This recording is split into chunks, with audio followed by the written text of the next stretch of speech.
ఆయన్ని ప్రేమిస్తే దేవుడు వాగ్దానం చేశాడు. రోమ ఏం జరిగింది? దేవుని ప్రేమించేవారు కనుక ఆయన సంకల్ప చొప్పున పిలువబడిన వారికి మేలు కలుగుటకై సమస్తము సమకూడి జరిగిస్తాడు. Oh Lord, I am your daughter, I am your son, I am giving the praise to you so that I can glorify you. You be with me, you help me out, because God has already promised that He will help you out.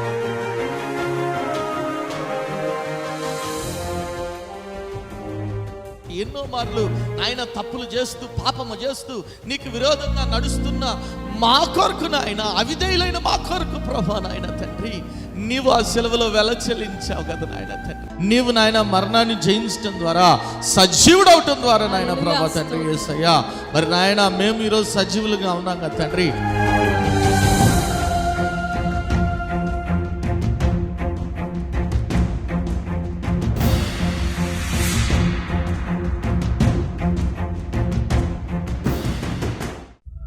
కుటుంబంలో నెమ్మది లేని స్థితిలోనున్నావా? అప్పుల ఊబిలో కూరుకుపోయిన స్థితిలోనున్నావా? ఏ పని చేసినా విఫలమైపోతున్నావా? జీవితం లేని స్థితిలోనున్నావా?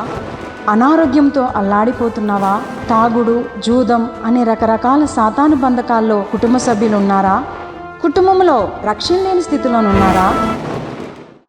అయితే మీ సమస్యల నిమిత్తమై ప్రార్థన చేయటానికి మేము సిద్ధంగా ఉన్నాం. మీ ప్రార్థన అవసరత ఏదైనా సరే మాకు తెలియజేయగలరు. El Shaddai Prayer Tower, 306 3rd floor, Eden Square, above Spar Hypermarket, beside Apollo Hospital, Secunderabad. మా ఫోన్ నంబర్ 8885013886. దేవుడు మీ ప్రతి అవసరతను క్రీస్తు యేసు మహదైశ్వర్యంలో తీర్చునుగాక. ప్రైజ్ ది లార్డ్ అండి. ఇందాక బ్రదర్ స్టార్టింగ్లో చెప్పినట్టు కార్కి యాక్చువల్లీ బ్రేక్స్ ఫెయిల్ అయింది, నా కార్కి. అది రైకుర్మా వాళ్ళ నుంచి నేను కారు ఇంటికి తీసుకెళ్తున్నాను. ఇంటికి తీసుకెళ్ళే మధ్యలో అంత స్పీడ్ ఏం లేను, బట్ పర్లేదు. ట్రాఫిక్ ప్యారడైస్ ట్రాఫిక్ సిగ్నల్ దగ్గర నేను బ్రేక్ కొట్టాను. అది క్లచ్ పోయినట్టు ముందుకు వెళ్ళిపోయింది, కానీ కారు మాత్రం ఆగట్లేదు. సో ఆ టైంలో మరి దేవుడి దయ వల్ల స్టిల్ ఇంకా ఆలోచిస్తూనే వెంటనే ఇంజిన్ ఆపేసి గేర్లో పెట్టేయడం వల్ల అప్పటికీ వెళ్ళింది. అప్పటికి ముందుకు వెళ్ళిపోయి ఒక ఆటోని గుద్దింది. బట్ నాట్ దట్ ఎఫెక్ట్, పర్లేదు. చాలా వరకు అయితే బెటర్లోనే ఆపేసాము దాన్ని. కానీ అక్కడి నుంచి స్టార్ట్ అయింది ఇక భయం కానీ ఏదైనా. ఇక వెంటనే దేవుడు ప్రేయర్ చేసేసుకున్నాక వెంటనే యాక్చువల్లీ ముఖేష్కి కాల్ చేశాను, వాడి తమ్ముడు. వాడికి కాల్ చేశాను. వాడు కాల్ చేసే లోపల పోలీస్ వస్తూనే ఉన్నాడు దగ్గరికి. ఇంత లోపల ఆటో వాడిది గొడవ చేస్తున్నాడు. నేను ఇంకా దిగలేదు కిందకి, పోలీస్ వస్తూనే ఉన్నాడు. పోలీస్ వచ్చాడు. వాడు వచ్చేసి అంటే అతను వచ్చి వెంటనే ఆ గొడవను ఆపాడు. నీకు ఏదైనా ఉంటే నువ్వు పోయి కంప్లైంట్ ఇచ్చుకో, బ్రేక్స్ ఫెయిల్ అయితే అబ్బాయి ఏం చేస్తాడు అని చెప్పి. ఇక వెంటనే ఇంకొక నలుగురు వచ్చి కార్ని న్యూట్రల్లో పెట్టి పక్కకి తీసి, అదే టైం అంటే ఇంకో 4 పోలీసులు వచ్చేసి వాళ్ళే కార్ని నెట్టి పక్కకి తీపిచ్చి, అంటే యూటర్న్ తీపిచ్చి పక్కన పెట్టి, మళ్ళీ దాంట్లో ఒక పోలీసు ఒక సర్వీస్ స్టేషన్ పక్కనే ఉంటాడంట, సుజుకి సర్వీస్ స్టేషన్ పక్కనే దగ్గర భువనపల్లిలో. అతనే కార్ ఎక్కి మెల్లగా పోని, ఏం కాదు, టోవింగ్ ఏం అవసరం లేదు, హ్యాండ్ బ్రేక్ పడుతుంది కదా, బ్యాక్ బ్రేక్స్ పడుతున్నాయి, సో టోవింగ్ అవసరం లేదు కాబట్టి మెల్లగా పోని, అక్కడ దాకా నేను ఉంటానులే అని చెప్పేసి అతనే వచ్చి మెల్లగా అక్కడ సుజుకి సర్వీస్ స్టేషన్లో కార్ని డ్రాప్ చేసి అక్కడి నుంచి వెళ్ళిపోయాను. సో ఇదంతా కూడా ఇట్ వాస్ హ్యాపెండ్ ఇన్ ఎవరు ఎక్స్పెక్ట్ చేయరు అనుకోండి, but it happened in a start అయింది బ్యాడ్ వే, బట్ ఎండ్ అయింది గుడ్ వే. సో నాకు ఈసారి వచ్చిన సాక్ష్యం ఏంటంటే లెవి 26:6 నుంచి వచ్చింది. నేను నిన్ను క్షేమపరచును అని వాగ్దానము. సో ఆ వాగ్దానము దేవుడు వెంటనే నెరవేర్చాడు, మరి సెకండ్ డేనే నెరవేర్చేశారు.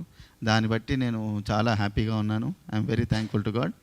అండ్ నెక్స్ట్ థింగ్, అంత టెన్షన్లో కూడా అంత ఆ సిచ్యువేషన్లో కూడా దేవుడు స్ట్రెంగ్త్, అంటే అంత 4 పోలీసులు పంపించడం, నేను ఎవరు లేదు, మన ముఖేష్కి లేదు, ఎవరికి లేదు, వాళ్ళే వచ్చారు, వాళ్ళే మాట్లాడారు, ఆటో వాడిని పంపించేశారు. So I believe that God will give strength and answers our prayer. And next thing, నేను అంటే ఇంత బలపడ్డానికి కారణం మన brother, sister. So last year నుంచి ఇయర్ వరకు నేను చేంజ్ చేసిన థింగ్ ఏంటంటే, మన చర్చికి టైంకి రావడం, మార్నింగ్ లేవడం, మార్నింగ్ పక్కా టైంకి రావడం. ఇంకా కొంచెం లేట్ అవుతుంది, బట్ ఈవెన్ దో మరీ 11:30 కాకుండా 9:30 to 10 ఈ మధ్యలో వచ్చేటట్టు చేస్తున్నాం. దాన్ని బట్టి ఐఎమ్ వెరీ హ్యాపీ. ఈ చిన్ని సాక్ష్యం దేవుడిని ఉంచుగాక. గట్టిగా చప్పలు కొట్టి దేవుని నామమున. మరి సంవత్సరపు 2వ రోజే వాగ్దానం నెరవేర్చబడిందంటే ఎంతమందికి ఉంటుంది ధన్యత? ఒకసారి గట్టి దేవుని స్తుతులు చెప్దాం. హల్లెలూయా, హల్లెలూయా. చూడండి, దేవుడు వాగ్దానం చేశాడు, స్ట్రెంగ్త్ ఇస్తా అన్నాడు, పీస్ను కూడా ఇస్తా అన్నాడు. పోలీసులు వచ్చి సహాయం చేసి ఏ గొడవ కాకుండా దేవుడు సమాధానంగా మరి అన్నీ కూడా చక్కగా జరిగే కృపను దేవుడు అనుగ్రహించాడు. దేవుడు ఆ బిడ్డను మరి కాచి కాపాడి భద్రపరిచినందుకు సమస్త మహిమ ఘనత దేవునికి చెల్లును గాక.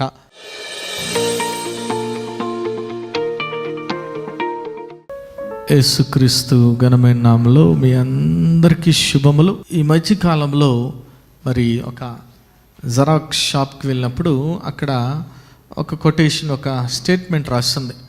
ఆ కొటేషన్ స్టేట్మెంట్ ఎవరు రాశారు అంటే, ఎవరు చెప్పింది అంటే, మన మాజీ రాష్ట్రపతి ఏపీజే అబ్దుల్ కలాం గారు చెప్పిన మాట అక్కడ రాయబడింది. ఏమని రాయబడింది అంటే, లివ్ లైక్ ఎన్ ఈగిల్ అని రాయబడింది.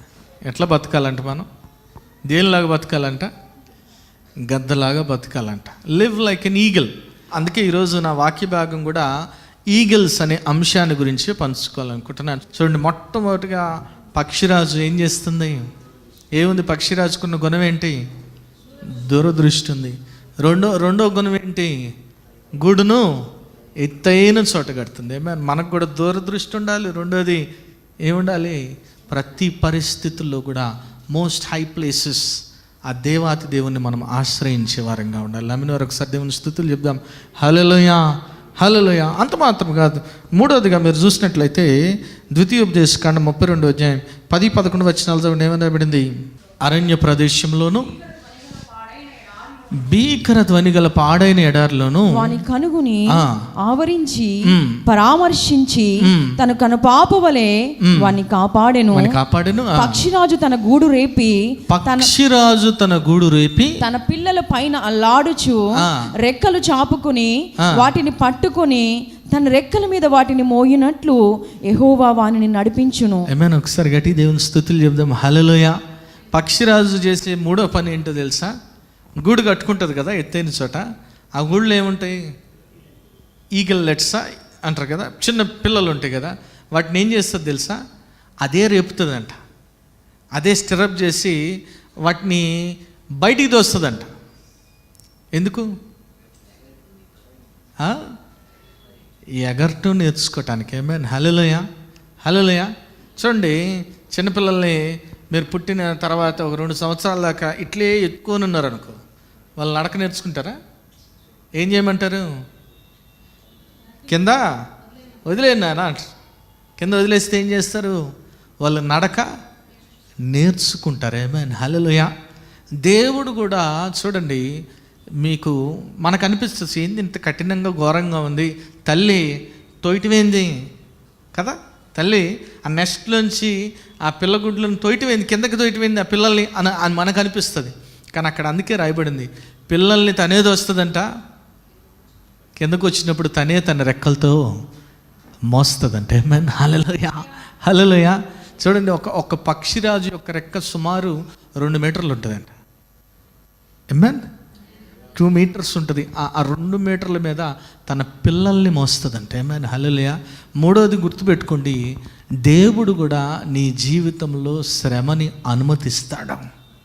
ఏమైనా శ్రమ లేకపోతే కదా దేవుడు నీ గుర్తొస్తాడా? వస్తాడా కదా? యోబు భక్తుడు ఏమంటాడు? 42వ కీర్తనలో 5వ వచనంలో చూస్తే, నేను నా దేవుణ్ణి కనులారా. చిన్నప్పుడు మా ఫ్రెండ్ చెప్పాడు, పరీక్ష టఫ్ వచ్చింది అనుకోండి, వెంటనే ఈరోజు నాకు దేవుడు కనబడ్డాడు రా అంటాడు. నిజంగా దేవుడు కనబడ్డా? అంటే కష్టం వస్తే, శ్రమ వస్తే మనకి ఎవరు కనబడతారు? సో ఇది రివర్స్లో చెప్పుకుంటే, శ్రమ వచ్చినప్పుడే నీకు దేవుడు కనబడతాడు. దేవుడు కనబడటానికి దేవుడు నీకు శ్రమను అనుమతిస్తాడు. Amen, hallelujah. To teach you, to guide you, God will always allows trials and tribulations in your life. నీ జీవితంలో నేర్పించడానికి దేవుడు ఏం చేస్తాడు? శ్రమని, శోధనని నీ జీవితంలో అనుమతిస్తాడు. యోబు జీవితం చూస్తే సాతాను వచ్చి అడిగినయ్యా, నువ్వు అన్నీ ఇచ్చావు కదా, అందుకే ఎట్టున్నాడు, మొత్తం పోగొట్టు, మొత్తం పోయినాయి, అయినా కానీ బాధపడట్లా. చూడు, నువ్వు అన్నీ పోగొట్టావు కానీ అతని శరీరం బాగుంది కదా, కాబట్టి అతని శరీరం మీద దాడి చేయంటే. చూడండి, మీరు చూస్తే యోబు గ్రంథం 2వ అధ్యాయం 4 నుంచి చదవండి, 6వ వచనం వరకు ఏమని రాబడింది. చర్మమును తన ప్రాణమును కాపాడుకున్నట్టుకై తనకు కలిగినది యావత్తును నరుడికిచ్చును కదా, ఇంకొకసారి నీవు చెయ్యి చాపి అతని ఎముకను అతని దేహమును మొత్తిని ఎడలా అతడు నీ ముఖము ఎదుటినే దూషించి నిన్ను విడిచిపోవునెను. అందుకు యెహోవా అతడు నీ వశమునున్నాడు, అతని ప్రాణం మాత్రము నువ్వు ముట్టవద్దని సెలవిచ్చెను. చూడండి, దేవుడు ఒప్పుకుంటున్నాడు కానీ ఒక కండిషన్ పెడుతున్నాడు. నీ వశంలో ఉన్నాడు కానీ అతని ప్రాణాన్ని మనం ముట్టడానికి వీలు. ఆమేన్. శ్రమను దేవుడు నీ జీవితంలో అనుమతిస్తాడు కానీ ఆ శ్రమ ద్వారా నీకు నష్టం జరిగే రీతిగా దేవుడు చేయడు. ఆమేన్. హల్లెలూయా, హల్లెలూయా. ఆ శ్రమ ద్వారా దేవుడు నీకు నేర్పిస్తాడు కానీ నీవు ఆయన నుంచి దూరం కావాలని ఎప్పుడు కోరుకోడు. ఆమేన్. హల్లెలూయా. చాలామంది శ్రమ వచ్చినప్పుడు ఒక్కొక్క స్టేట్మెంట్ ఇస్తుంటారు. ఏంటి ఆ స్టేట్మెంట్ అంటే, వై మీ. ఏంటది? Why me. అవసరమైతే టీషర్ట్ మీద వేసుకుంటారు వై మీ అని. నాకే ఎందుకు ఇలా? నీకే కాదు నాయన, అందరికీ జరుగుతుంది అది. యోబు భక్తుడే అన్నాడు కదా, 5వ అధ్యాయం 7వ వచనం చదవను అసలు. నిప్పు రవ్వలు పైకి ఎగురున్నట్లు మనిషి శ్రమానుభవంకే పుట్టి ఉన్నాడు అంటే. హల్లెలూయా. ప్రతి మనిషికి శ్రమ అనేది వస్తూనే ఉంటుంది. హల్లెలూయా. శ్రమ లేనోడు ఎవడేం చెప్పి అబ్బా నాకు కష్టాలు, అది అబద్ధం చెబుతున్నాడు వాడు. Amen amen. కష్టాలు, నాకు డబ్బుంటే కష్టాలు లేవు, డబ్బులుంటే ఎక్కువ కష్టాలు వస్తాయి. ఎవడొచ్చి దాడి చేస్తాడు, ఎవడొచ్చి లేపేస్తాడు అని. ఏమేన్. Hallelujah, hallelujah. ఎందుకంటే డబ్బు సమాధానాన్ని కొనలేదు, గుర్తుపెట్టుకోండి. చాలామంది అనుకుంటారు vitamin M can buy anything అని. విటమిన్ ఎం అంటే మనీ అని. Okay, no, it's wrong. Only vitamin J can buy anything, that is Jesus. Amen. Hallelujah, hallelujah. యేసే ఉంటే సమాధానం ఉంటుంది. ఆమేన్. హల్లెలూయా. చూడండి, శ్రమ వచ్చింది కానీ ఎంత చక్కగా అంటున్నాడంటే యోబు భక్తుడు, యెహోవా ఇచ్చెను, యెహోవా గెలిచాడా? ఎట్లా గెలిచాడు? నోటి మాటతో గెలిచాడు. అందుకే చెప్తాను ఎప్పుడు కూడా, your words are so powerful. అందుకే పౌలు భక్తుడు ఒక చోట అంటారు కదా, విశ్వసించితిని గనక మాట్లాడితిని అంటున్నాడు. ఆమేన్. హల్లెలూయా. అంత శ్రమ వచ్చిన మనమైతే ఒక్కసారి ఆ యోబు స్థానంలో నిన్ను పెట్టుకొని చూడు, ఒకసారి పెట్టుకొని చూడు, ఊహించుకుంటేనే అమ్మా దారుణంగా అనిపిస్తుంది కదా. సో అతని కష్టాలతో పోలిస్తే మన కష్టం ఎట్లా అనిపిస్తుంది? చీమ కంటే చిన్నదిగా కనబడుతుంది. కానీ ఏం చేస్తున్నాం, మన కష్టాన్ని మనం ఏనుగు కంటే పెద్దగా చేసి చూస్తున్నాం. అది అర్థమైందా? శ్రమ చూడండి. అందుకే బైబిల్ గ్రంథం 1 కొరింథీ 10:13 ఒక మాట రాయబడింది చూడండి. 1 కొరింథీ 10:13 ఏమని రాయబడింది? ఎంత శ్రమను దేవుడు అనుమతిస్తాడు? సాధారణముగా మనుష్యులకు కలుగు శోధన తప్ప మరి ఏది మీకు సంభవింపలేదు. దేవుని నమ్మదగిన వాడు, మీరు సహింపగలిగినంత కంటే ఎక్కువగా ఆయన మిమ్మల్ని శోధింపబడనీయడు. అంతేకాదు, సహింపగలుగుటకు ఆయన శోధనతో కూడా తప్పించుకుని మార్గమును కలుగజేయను. ఆమేన్. హల్లెలూయా, హల్లెలూయా. నువ్వు ఎంత ఓర్చుకోగలవో దేవుడు నీకు అంతే శ్రమనిస్తాడు. అంత మాత్రం కాదు, శ్రమ నుంచి ఎట్లా తప్పించుకోవాలో కూడా దేవుడు మార్గాన్ని బోధిస్తాడంటే. ఆమేన్. హల్లెలూయా. ఆ పరిశుద్ధ ఆత్మ దేవుడు నీకు నిత్యం బోధిస్తాడు, గుర్తుపెట్టుకోండి. Amen. Hallelujah, hallelujah. Amen, amen. God will teach you in a tough way. అంతేనా? ఇందా చెప్పే కదా, పిల్లల్ని ఎత్తుకొని ఉంటే వాళ్ళు నడక నేర్చుకోరు, వదిలేస్తే కదా. సైకిల్ నేర్పించేటప్పుడు కూడా ఏమంటారు, వీడు 2 సార్లు కింద పడితే సైకిల్ తొక్కటం వస్తుంది అంటారు. అంతేనా కదా?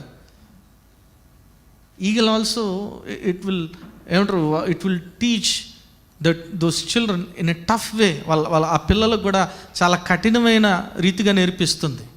ఏం చేస్తుంది? వెంటనే ఆ నెస్ట్లో నుంచి ఏం చేస్తుందంటే వాటిని బయటికి దోసేస్తుంది. కరెక్ట్గా అవి పడిపోయే టైంలో ఏం చేస్తుంది? రెక్కలు చాపి వాటిని యేసయ్య కూడా అంతే. ఆమేన్, హల్లెలూయా. యేసయ్య కూడా అంతే. కరెక్ట్గా ఇంకా నా వల్ల కాదు, నేను భరించలేను, అమ్మో నేను ఈ లోకంలో బతికి అనవసరం అనుకున్న టైంలో దేవుడు, no worry my son, I'm there with you, I'm there to help you. Amen, hallelujah. అందుకే రాయబడింది 91 కీర్తన 4వ వచనం. ఏమని చదవండి ఒకసారి, 91:4. ఆయన తన రెక్కలతో నేను కప్పును, ఆయన రెక్కల కింద నీకు ఆశ్రయం కలుగును, ఆయన సత్యము కేడమును ఎట్లా కప్పుతాడంట? ఆయన రెక్కలతో నిన్ను. ఆమేన్. దేవుడు ఎప్పుడు కూడా నిన్ను కాపాడటానికి, నిన్ను కప్పటానికి ఆయన నీకు నేర్పిస్తున్నాడు అంతే. టఫ్ వేలో నేర్పిస్తున్నాడు అంతే, but he's always there with you. ఈ లోకంలో అందరూ మర్చిపోయినా ప్రభు నిన్ను మర్చిపోడు, గుర్తుపెట్టుకోండి. ఆమేన్, హల్లెలూయా, హల్లెలూయా. భర్త మర్చిపోవచ్చు, భార్య మర్చిపోవచ్చు, తండ్రి మర్చిపోవచ్చు, తల్లి మర్చిపోవచ్చు, గాడ్ విల్ నాట్. దేవుడు ఎప్పటికీ అందుకే అన్నాడు, నిన్ను విడువను ఎడబాయనున్నాడు. ఆమేన్, హల్లెలూయా. మరువనన్నావు, నన్ను విడువనన్నావు, ఎన్నటికీ ఎడబాయనన్నావు. మరువనన్నావు, నన్ను విడువనన్నావు, ఎన్నటికీ ఎడబాయనన్నావు. ఎత్తుకాడవు నీవే నా యేసయ్యా, నీవే చాలయ్యా. నన్ను ఎత్తుకొను వాడవు నీవే నా యేసయ్యా, నీవే చాలయ్యా. మరువనన్నావు, నన్ను విడువనన్నావు, ఎన్నటికీ ఎడబాయనన్నావు. మరువనన్నావు, నన్ను విడువనన్నావు, ఎన్నటికీ ఎడబాయనన్నావు. నన్ను ఎత్తుకొను వాడవు నీవే నా యేసయ్యా, నీవే చాలయ్యా. నన్ను ఎత్తుకొను వాడవు నీవే నా యేసయ్యా, నీవే చాలయ్యా. మరువనన్నావు, నన్ను విడువనన్నావు, ఎన్నటికీ ఎడబాయనన్నావు. మరువనన్నావు, నన్ను విడువనన్నావు, ఎన్నటికీ ఎడబాయనన్నావు. హల్లెలూయా, హల్లెలూయా. 3 విషయాలు చెప్పాను. ఏం చెప్పాను? మొట్టమొదటి ఈగల్కి ఏముంటుంది? దూరదృష్టి ఉంటుంది, విజన్ ఉంటుంది. Amen, hallelujah. Without vision people will perish. Amen. Secondly ఏముంటుంది? ఎత్తైన స్థలంలో తన గుడారాన్ని, మనం కూడా మన విశ్వాసాన్ని, మన నిరీక్షని ఎత్తైన కొండ మీద పెట్టాలి, యేసయ్య మీద పెట్టాలి. ఆమేన్, హల్లెలూయా. మూడవదిగా ఏం చేస్తుంది? పిల్లల్ని ఏం చేస్తుంది? గూడులో నుంచి తోసేస్తుంది, కానీ రెక్కలతో కాపాడుతుంది, కప్పుతుంది. ఆమేన్, హల్లెలూయా. 4వదిగా చూడండి, బైబిల్ గ్రంథంలో యెషయా గ్రంథం 40వ అధ్యాయం 31 వచ్చిన ఏమని రాయబడింది? యెషయా 40:31. యెహోవా కొరకు ఎదురు చూచువారు నూతన బలం పొందుదురు, పక్షిరాజు వలె రెక్కలు చాపి పైకి ఎగుదురు, అలయక పరిగెత్తుదురు, సొమ్మసిలక నడిచిపోదురు. ఒకసారి గట్టి దేవుని స్తుతులు చెప్దాం. హల్లెలూయా. చూడండి, అక్కడ రాయబడింది కదా, యెహోవా కొరకు ఎదురు చూచువారు ఎట్లుంటారంట? నూతన బలాన్ని పొందుకుంటారంట. ఎట్లుంటారంట? నూతన బలం అంటే ఎట్లుంటారంట? వాళ్ళు పక్షిరాజు వలె ఉంటారు. పక్షిరాజు అలసిపోదంట. ఎందుకో తెలుసా? ఎందుకు? అన్ని పక్షులు అలసిపోతే కానీ పక్షిరాజు అలసిపోదంట. ఎందుకో తెలుసా మీకు? మీరు అన్ని పక్షులను చూడండి, అవి ఏం చేస్తాయి తెలుసా? వింగ్స్ని ఆడిస్తూనే ఉంటాయి. కానీ పక్షిరాజుని చూడండి, ఇట్లే పెడుతుంది వింగ్స్. అంతేనా? చూసారు ఎప్పుడైనా? ఆడిస్తుంది అది. ఎప్పుడో 1-2 సార్లు ఆడిస్తుందేమో, కానీ ఎప్పుడు వింగ్స్ ఇట్లా చాపే వెళ్తూ ఉంటుంది. చాపి వెళ్ళి పైకి వెళ్తూ ఉంటుంది. అందుకే అలసిపోదు. అంటే ఏం చేస్తుందంటే ఎనర్జీని వేస్ట్ చేయదు. ఆమేన్, హల్లెలూయా, హల్లెలూయా. ఎనర్జీని అందుకే అన్నాడు ప్రభు, నువ్వు ప్రభు కొరకు ఎదురు చూస్తే నువ్వేం పొందుకుంటావంట? సో నూతన బలం పొందుకోవాలంటే నువ్వేం చేయాలా? నీ ఎనర్జీని వేస్ట్ చేసుకోకూడదు, నీ శక్తిని వేస్ట్ చేసుకోకూడదు. ఎందుకంటే మన శక్తితో మనం ఏం చేయలేం. ఎంతమంది నమ్ముతారు ఈ మాట? ఆమేన్. మన శక్తితో మనం ఏం చేయలేం. మన శక్తితో పరిస్థితులు మార్చలేం, మన శక్తితో ఆర్థిక ఇబ్బందులు తొలగించలేం, మన శక్తితో సమాధానాన్ని కూడా పొందుకోలేం. మన శక్తితో మనుషులను కూడా మార్చలేం. ఎవరు మార్చగలరు? అందుకే పౌలు భక్తుడు చూడండి ముమ్మారు ప్రార్థన చేశాడంట. ప్రభా ముళ్ళుంది నాయన శరీరంలో, తీసేయను ఆయన అని ప్రార్థన చేసి ప్రభు ఏం ఆన్సర్ చేశాడు? నా కృప నీకు. వెంటనే ఏమంటున్నాడు చూడండి పౌలు భక్తుడు 2 కొరింథీ 12:7 చదవండి. ఏమని రాయబడింది?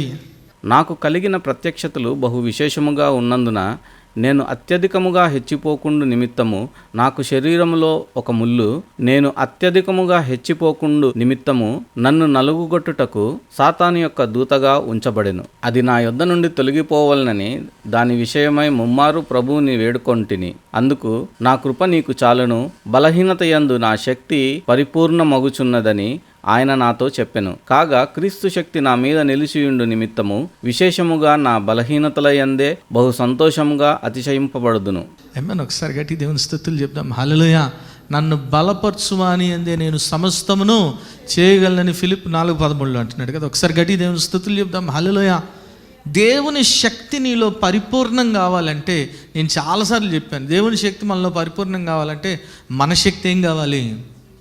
0 కావాలి. చూడండి, దేవుడే ఎవరు నుంచాడంట? ఆయన శరీరంలో సాతాను యొక్క దూత నుంచాడంట. ఎందుకంటే ఆయనకున్న ప్రత్యక్షతలు అనేకం. ఏమన్ 3వ ఆకాశానికి కొనిపోబడ్డాడు పౌలు గారు. కాబట్టి ఏం చేస్తుంది సాతాను గాడు? నువ్వు మామూలుడి కాదురా నాయన, నువ్వు గొప్పడి. మెల్లమెల్లగా ఏం చేస్తుంది? నువ్వు టాపు అంతేనా? అవన్నీ ఎట్లా మోసం చేసింది? ఎట్లా చేసింది? నువ్వు దేవత అవుతావు అనగానే ఎక్కడికో వెళ్ళిపోయింది. ముద్ర రాని ముద్ర వేయటం, స్టాంపింగ్, మనం ఏం చెబితే అది మన మాట అక్కడ దాకా వెళ్ళిపోయింది ఆమె. అందుకే పండుదింది. ఏమైనా హల్లెలూయా, హల్లెలూయా. కాబట్టి మనము హెచ్చిపోకుండా ఏం చేస్తాడంటే దేవుడు ముళ్ళును ఉంచుతాడు. So that we always depend on his strength. ఎందుకంటే మనం ఎప్పుడు కూడా ఆయన శక్తి మీద ఆధారపడటానికి.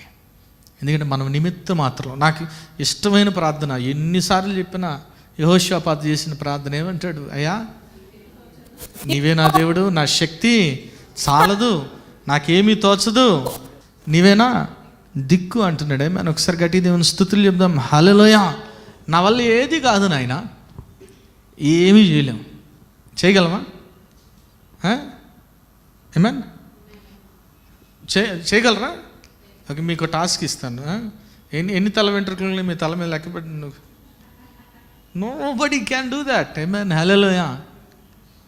కానీ మన గురించి ఆయన ఆలోచిస్తున్నాడు. ఏమన్ హల్లెలూయా. ఆయనకి అన్నీ తెలుసు. ఏమన్ హల్లెలూయా. కాబట్టి అన్నీ తెలిసిన ఆయన చేతిలో మన జీవితాన్ని పెడితే ఉత్తమమా, మనం సొంతంగా పోరాడితే ఉత్తమమా? ఏమన్. కాబట్టి ఎనర్జీ వేస్ట్ చేసుకోవద్దు. ఈగిల్ నేర్పిస్తున్న పని అదే మనకి. నేను చాలాసార్లు చెప్తే బిడల మాట వెళ్ళలేదనుకోండి, నేను పెద్ద అనట్లా, వాళ్ళు సైలెంట్గా ఒక అరగంట కూర్చోలేదనుకోండి, చిన్న ప్రార్థన చేయి. ప్రభా నేను బయటికి వెళ్తున్నా, ఈ అరగంట సేపు పిల్లోడు అరవకూడదు, చిన్న ప్రార్థన చేయి. వింటాడా? వింటాడా? నువ్వు చెయ్యకపో దే విల్ నెవర్ లిసన్. గుర్తుపెట్టుకోండి. ఏమన్నా హల్లెలూయా. అంతేనా? అట్లే మీ సహధర్మచారిని, భార్య అయినా భర్త అయినా వెళ్ళలేదనుకోండి, ఏం చేయాలా? ప్రార్థన చేయి. ప్రభు మారుస్తాడు. అంతేగాని నువ్వు వినలేదనుకో, ఫ్యాన్ కనబడుతుందా కాదు. Amen. Leave it to God, rely on God. Amen hallelujah. నీ బలహీనత యందు ఆయన శక్తి. ఆమేన్. సో ఈగిల్ నేర్పిస్తున్న పాఠం నేర్చుకోవచ్చా వద్దా? నేర్చుకోవాలా? ఆమేన్ హల్లెలూయా. ప్రార్థన చేస్తున్నాం. నాయన స్తోత్రం ప్రభా, పరిశుద్ధుడా, ప్రేమగల తండ్రి, దయగల దేవ, నీకే వందనాలు ప్రభా. నాయన తండ్రి యేసయ్య, వాక్యం ద్వారా నాయన ప్రభా, నాయన మీరు మాట్లాడిన విధానానికి నీకే వందనాలు ప్రభా. యేసు రాజా, మరి నాయన మరి మారు మనస్సు నీకు నాయన, నీ మనస్సు నాయన నీలాగా ఎవరు కూడా మమ్మల్ని ప్రేమించలేరు నాయన ప్రభా తండ్రి యేసయ్య. ఈ వాక్యాన్ని మీరు నీరు కట్టి ఫలింపు చేయండి నాయన. పక్షిరాజు వలె నాయన మేము జీవించాలి ప్రభా యేసయ్య. మీరేటి కృప దయచేయమని నాయన ప్రభా, ప్రతి ఒక్క బిడ్డ కూడా ఫలించుడు కొమ్మవలై ఉండే కృప దయచేయండి నాయన. వాక్యం వింటున్నారు వింటున్నారు వాక్యాన్ని కానీ పాటించట్లేదు తండ్రి నాయన. ఎంత బాధాకరం ప్రభా నాయన. యేసయ్య నాయన, వాక్యం వింటే సరిపోదు నాయన, వాక్యాన్ని విని నాయన వాక్యానుసారం జీవించాలి. నీ వాక్యం నాయన మా పాదములకు దీపం కదా నాయన ప్రభా. ఆయన మా త్రోవలకు నాయన దీపం నడిపిస్తుంది నాయన ప్రభా. ఆయన నీ వాక్యం నాయన మమ్మల్ని సరిచేస్తుంది నాయన. నీ వాక్యం మమ్మల్ని శుద్ధీకరిస్తుంది, నీ వాక్యం మమ్మల్ని బలపరుస్తుంది నాయన ప్రభా. ఉట్టిన వాక్యం వింటే సరిపోదు, వాక్యానుసారమైన బ్రతుకులు బ్రతకాలి. మీరే అట్టి కృపద ఇచ్చేయమని నాయన యేసు నామమున పెట్టి వేడుకొని ప్రార్థిస్తున్నాం తండ్రి, ఆమేన్. ప్రభువైన యేసుక్రీస్తు ఘనమైన నామంలో మీ అందరికీ శుభములు. ఈ వారం బైబిల్ క్విజ్ ప్రశ్నలు ఇర్మియా గ్రంథం నుండి.